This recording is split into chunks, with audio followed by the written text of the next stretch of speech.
Soldaten haben mir den Mut gegeben, dieses gigantische Werk zu beginnen.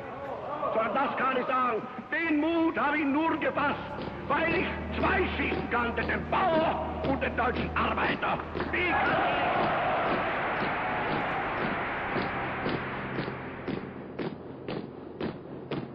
wird Mann unter Ihnen sein, der es mir nicht verzeihen kann, dass ich die marxistischen Parteien vernichtete.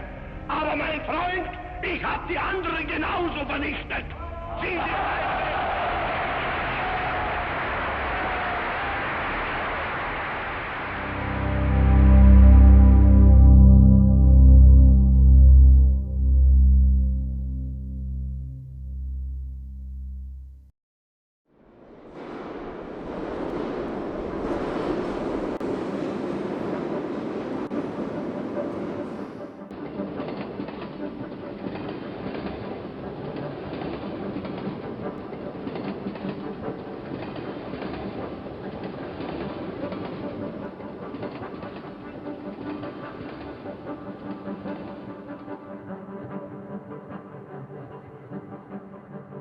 I was born in Poland, and we came to France before the war started in September of 1939.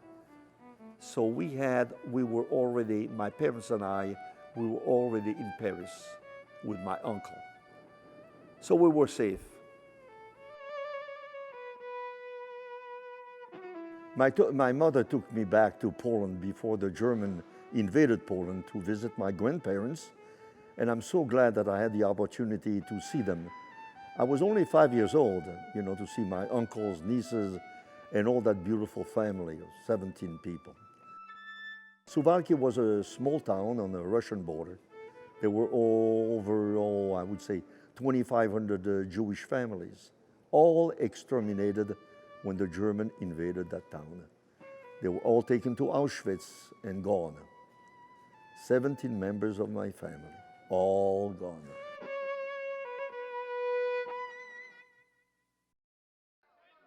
My mother and I, when we lived in Paris, France, we were caught by the German as we were shopping, in the street of Paris. In a Roundup, in those days they were trying to, they had lots of Roundups. They were trying to catch as many Jews as they possibly could, find them, gypsies and other undesirable people that they wanted to send to the gas chambers. So we were caught. We were taken to the commandatur to be checked and so forth, blah, blah, blah. But then we were sent to a labor camp, not too far from Paris, about 2 hours away, okay, called Drancy. And my experience in that boxcar was just awful, terrible. First of all, we were packed like sardines. I don't know how many people can actually be in that boxcar comfortably. I don't know. But there were probably 100 of us. I couldn't move. My mother was actually lifting me up, holding me against her chest. And it's good that she was doing that, because you see what the German did. On top of us being so uncomfortable, they had put on the floor of the boxcar a coating about this thick of saltpeter. Now, saltpeter is a phosphate. It's a substance that is used for gunpowder, fertilizer, etc., etc. But when it's in contact with water and it emanates fumes, it makes you sick. Your eyes water, you start to vomit, you get sick. When we arrived at the camp at Drancy, they dragged probably a dozen dead bodies that couldn't take it anymore. Mostly older people who couldn't breathe. So that was pretty bad. Not only, it was an awful ride, and we were afraid, very afraid. And as bad as it was, I mean, I didn't tell you that. As a matter of fact, right next to me is a good example of that, because we were shot at by the British. I don't know if they were Brits or if they were French or some others, but there was a gentleman holding a child in his arm, and all of a sudden he falls, dead. The kid was safe, he was alive. He had been shot by a stray bullet. I mean, you know, things like that. People crying, you know, yelling in desperation, asking them, praying. A lot of people were praying. There were lots of kids, young kids. It was a terrible sight. I had never seen such a thing. I had never seen a dead body in my life. And it's a good thing that my mother kept me up. She was aware. I mean, I tell you, that lady, she was unbelievable, unbelievable.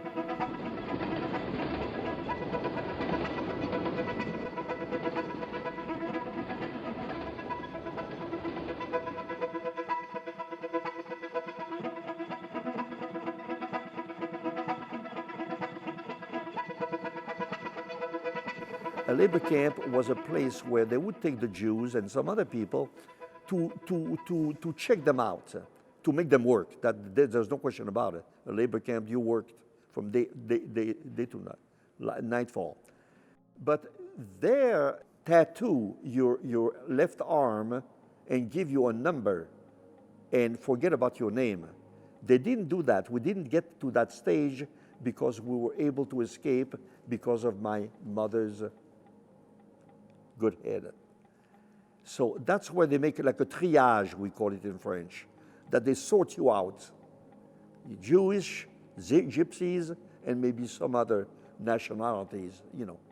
And you know what, we had to eat everything. They didn't give us anything to eat. It was mainly potatoes and warm water mixed. Don't ask me what they called it or whatever. And some other people used to tell us, I had lots of young kids. Please eat whatever they give you because you have to stay alive. And we did. In spite of that, we had to.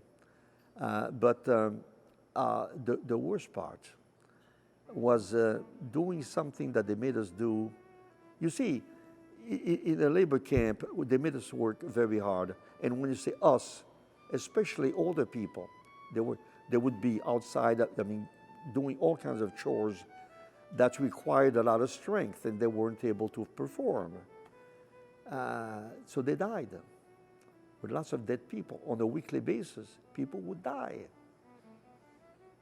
So they would pile those dead bodies on the side of the camp, right outside. And sometime once a week, depending on how many bodies were there, they would ask, and I don't even know why they asked the kids. My age, I was 9 and a half. Some of them were older. To take those bodies and to drag them outside and throw them in a big, I mean, huge hole that they had dug just for that purpose, to get rid of. You see, the Germans at that time wanted to hide.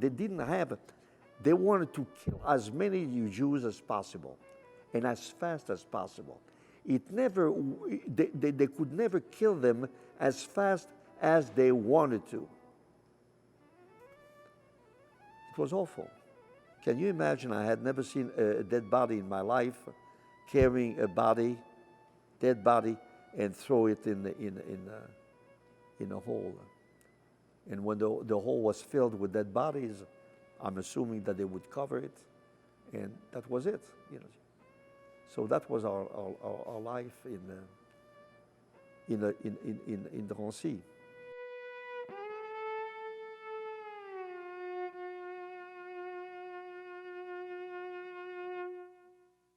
My mother made the acquaintance of two young gentlemen from French. The camp had hired a French cleaning company outside of the camp to come in and out on a weekly basis to pick up the officers. The officers, you know, I tell you one thing about the German, as much as I hate them the way they were at that time, to say that they were impeccable. I mean, they were really standing out. Their boots would be black. I mean, you could see yourself in their black boots, and they were just they look sharp. No question about that. So they had a a cleaning plant that used to clean the uniform. So those two young men, my mother met them, and of course they were French, and we spoke French, so they became, a little acquainted. My mother bribed them. I'll tell you. I didn't even know that my mother had some diamonds, but she did have a few diamonds.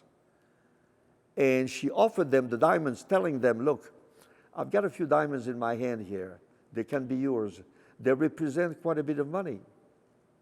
You can have them. Get me out of here fast. My son and I, but fast. See, my mother was very well aware that if we had stayed there longer, we would have been taken to Auschwitz, which is an extermination camp. She didn't want that to happen. So she was very, very, she did a good job. So they accepted. Money talks.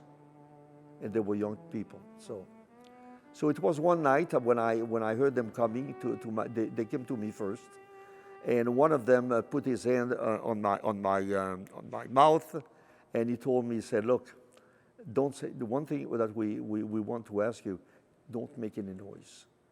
We are going to get you out of here. You're going to see your mother in a few minutes. We're going to take you and your mother out of the camp, and you'll be free. Don't make any noise. Promise me.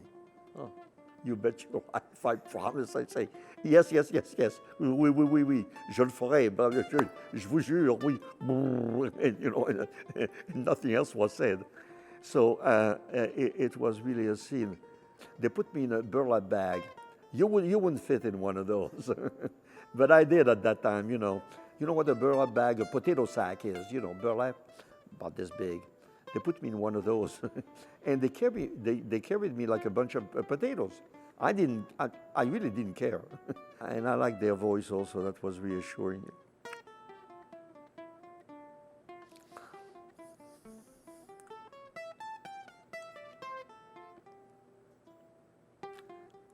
So,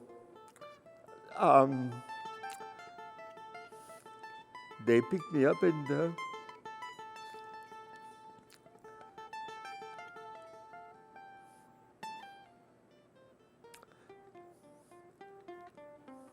it's tough sometimes.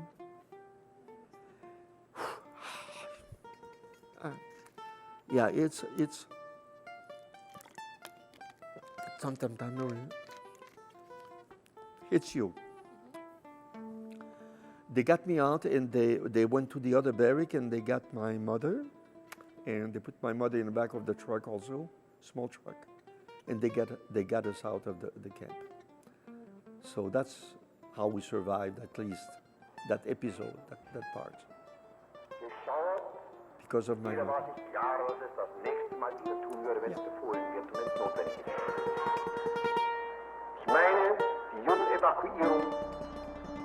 Die Ausrottung des jüdischen Volkes.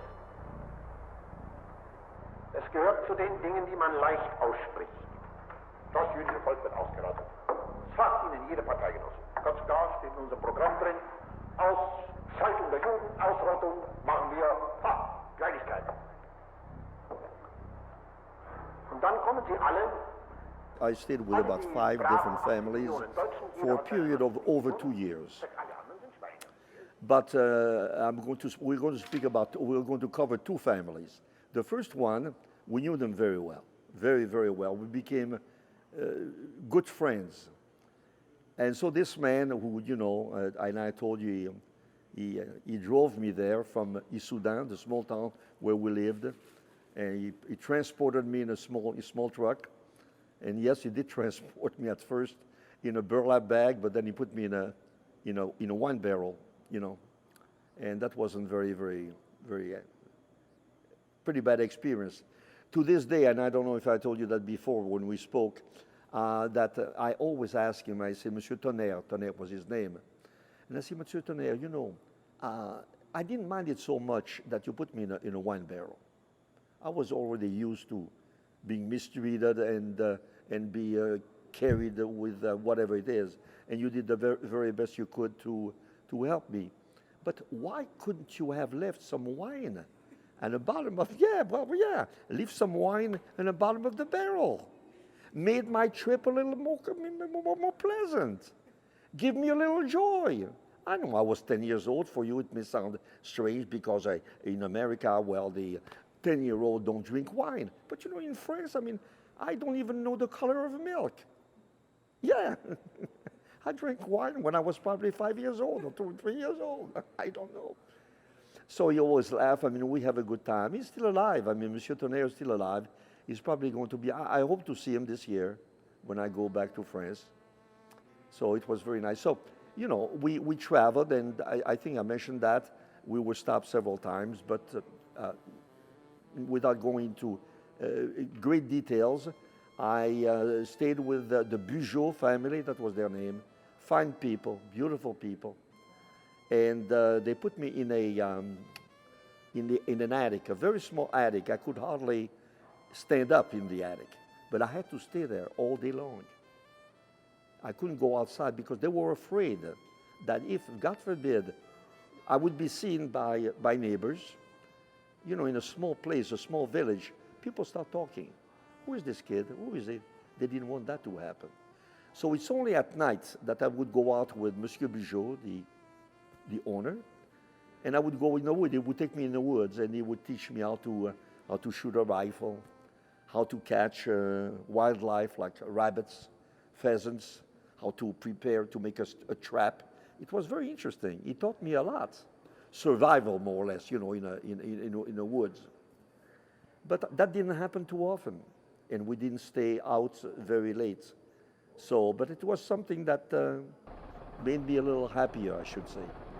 I got accustomed to that life, except things did happen, such as we could hear sometimes a German convoy of troops that would be traveling, because we were located right in front of the main road. That wasn't so big, but anyway, it was the main road. And the German would always take that road and go wherever they were going, I don't know. But they would also stop where I stayed with these people, because it was a very quaint little spot, and they served very good food. And the German knew that. So they would stop and have a bite to eat and so forth and so on. We could hear them from far away. They were making so much noise. They had tanks, they had armored vehicles, etc. When that happened, we could hear them coming, and we knew that they were going to stop. Then the Bugeaud family didn't even want me to stay in the attic. So they put me in the old well. They had two wells, an old one and a new one. In those days, they didn't have any running water, so they used wells. And I had never been in the bottom of a well, let me tell you. That was an old one too. It was awful. It was scary, very scary. But I guess that was the safest place at the time. So I was placed in my feet in a bucket. It was my feet were, when I was cold. I was trembling. It was dark. It was spooky. It was wet. I mean, you could see even the water running alongside the walls of this old well. It was creepy. There were all kinds of little critters, you know, critters crawling alongside. I think you call them here in the United States, we call them slugs, I think. They're like bloodsuckers, you know, something like that. They look like it, but they're bigger. I was holding on to the rope, scared, still thinking about my parents, still thinking about my friends, still, I don't know if I was even crying.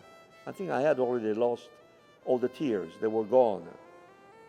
I was like numb, frozen. I was scared, just scared.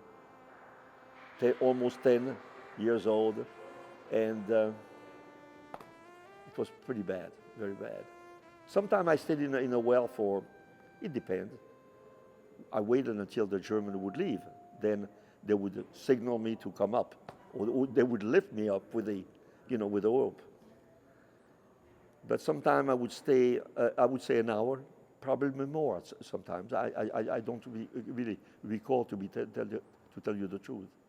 Those were awful moments, really. Very scary moments for a 9-year-old or for anyone for that matter.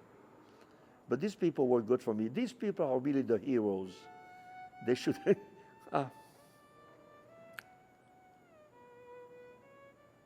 So many of them.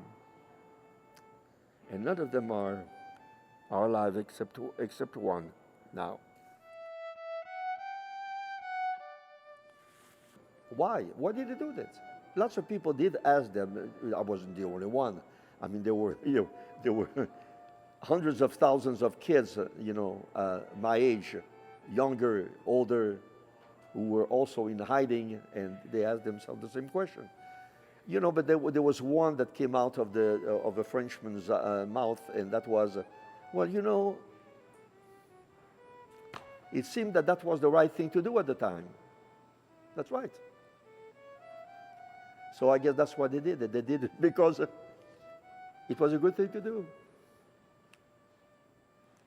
I find it very hard to talk about that. Very hard. Good people.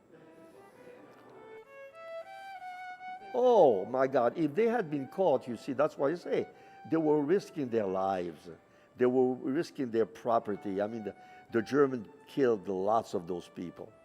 And not only that, do you know, and I probably didn't mention, and I don't even think that I'm always mentioning it when I speak in front of a group, but in the streets, in the small villages, in the restaurants, outside, on the roads, anywhere, there were signs. It was said from the German, they used to put that, they used to advertise. And I'm paraphrasing, I'm just giving you an idea of what they said. They said that in French and in German, Achtung, and in French it would say something like this: whoever would be caught hiding a Jew would be severely persecuted or prosecuted. Yeah, they would kill them. I don't even think they were taking them into extermination camp, like Auschwitz and some others. They would just kill them on the spot. And some of them, I heard, they confiscated all of their property, and they just they threw them out from their farm, and took everything that they owned, the cattle, the horses, and everything that they had. So can you imagine yourself doing such a thing and taking that chance? It's unbelievable, unbelievable.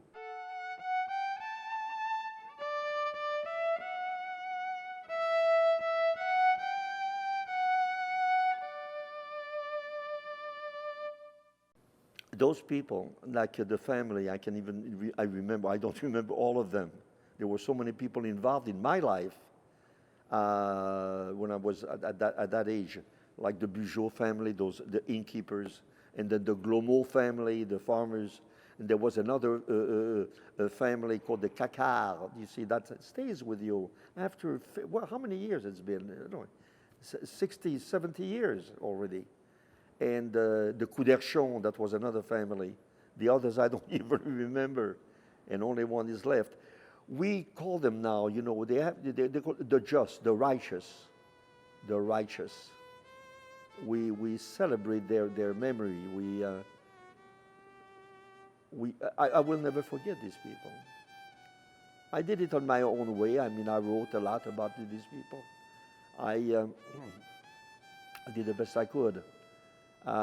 Because we don't want to forget that. We never forget them. They also called the righteous, and in French they call them les justes, the just people. Yeah.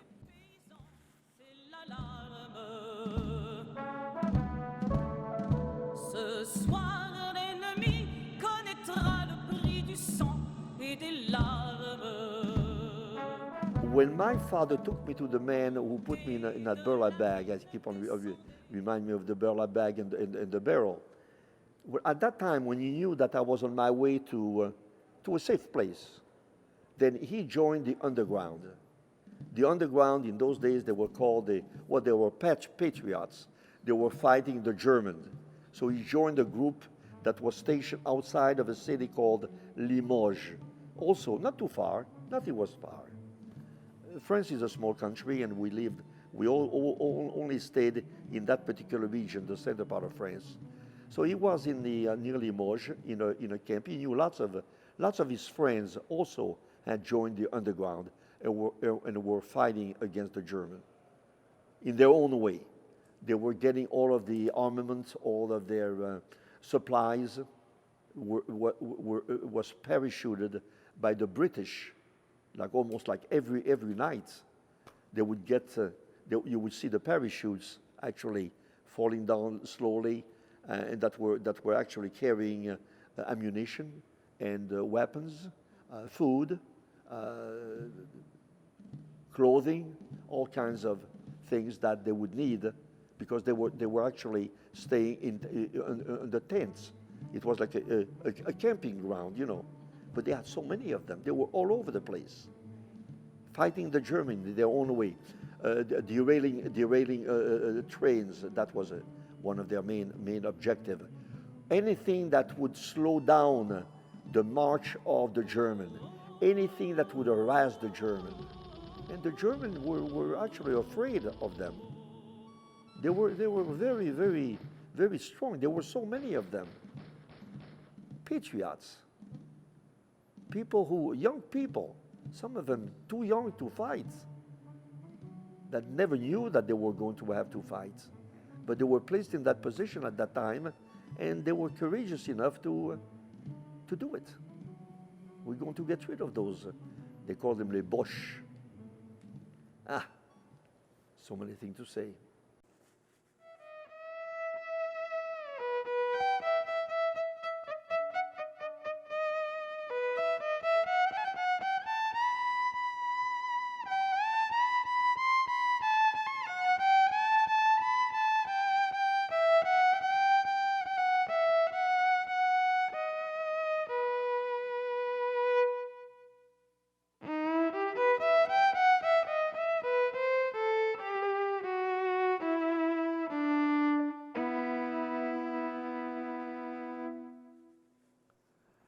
Oh, that was a big day. Oh, was it a big day? Or did we? Oh, my God. Even at my age, I think I had some champagne. And I think I even had a cigarette, if I'm not mistaken. Or a cigar. I can't even tell you. Everybody was trying to imitate, not Charlie Chaplin, but Churchill and have a cigar. Yeah, we were in a southern part of France, a small town called Miradou. And that's where my other sister was born, Liliane. And we heard, and keep in mind, at that time, how old was I? I was still a young kid. You know, I was still a young kid. I was about, 11 years old or something like that. But the Germans were still in France when the Allies invaded France, invaded Normandy. They slowly liberated, France, region by region, town by town. They were chasing after the German, and the Germans were on their road back home, more or less. They were scared, of course, but they did a lot of damage. They still had time to be ferocious, to be like animals, angry. They were doing, if I may say, they were raping women. They were stealing things. They were angry. They were mad. They had lost the war, but they were on their way back. In that small town of Miradou, there were also partisans. I told you the partisans, the members of the underground that were actually fighting against the German. And there was a camp that was located not too far. And I remember, only once, a small battle, more or less, between the German and the underground. We were inside the house. We were not too far from where they were actually fighting. My mother remembered that too, and I remembered it. I don't think my sister remembered that. She was a baby. It was awful. The Germans were defeated. I mean, that group of Germans, whoever they were. After that, the underground, what they did, that was terrible for a kid like my age to even view this. But they let us view it, and that's something that I don't tell the kids when I speak. At that time, what happened is this, and at the end of the war also, but what the underground did, they would pick up the women, for instance, who were collaborating or being kind or doing favors to the German women. Men who would actually also do business with the German, and they knew that. What they would do, they would pull them out, they would shave the women's head and disrobe them totally. They would be nude, and they would have those women and the men actually parade naked in front of the population. Some people would throw stones at them. Not too many, but still, that was pretty tough. I mean, scenes, like that I witnessed, and I'm sure that kids my age, younger, older, who were in concentration camp, probably, and I'm sure, saw things even worse than that, unfortunately.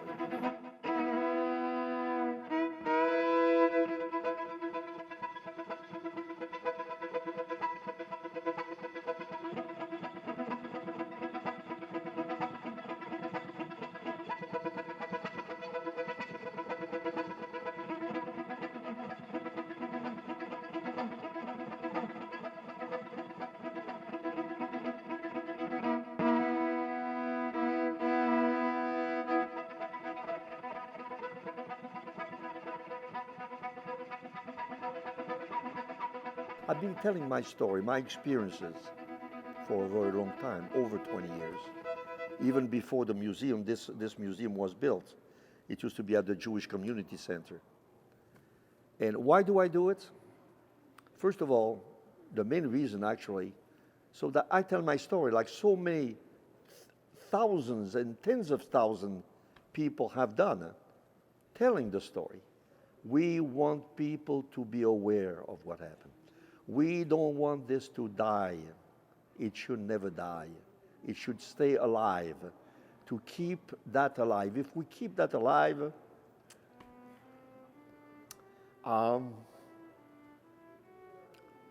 we're leaving something that other people will remember, and hopefully this sort of thing will never happen again. My story is a very simple story.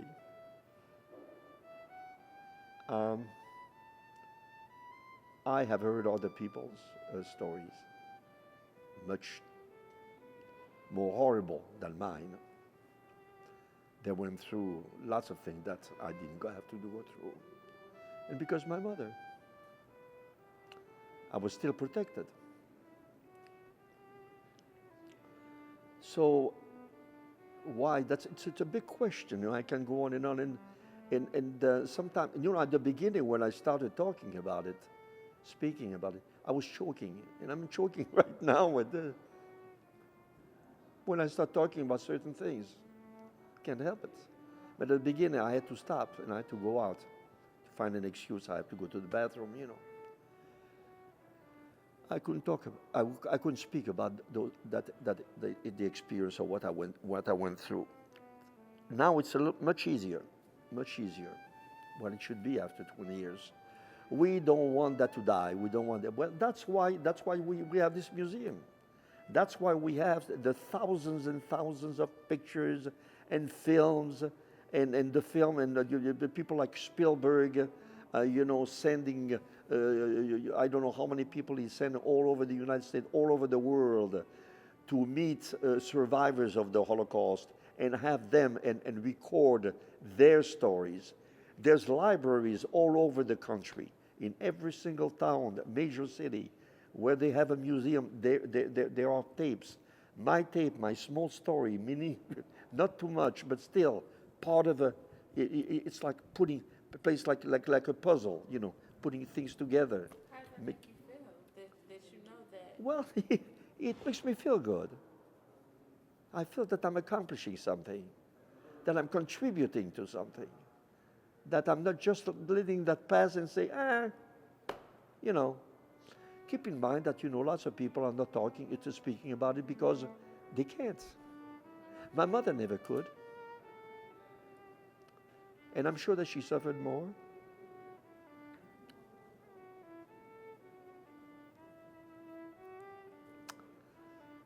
I know. It's, can't forget that.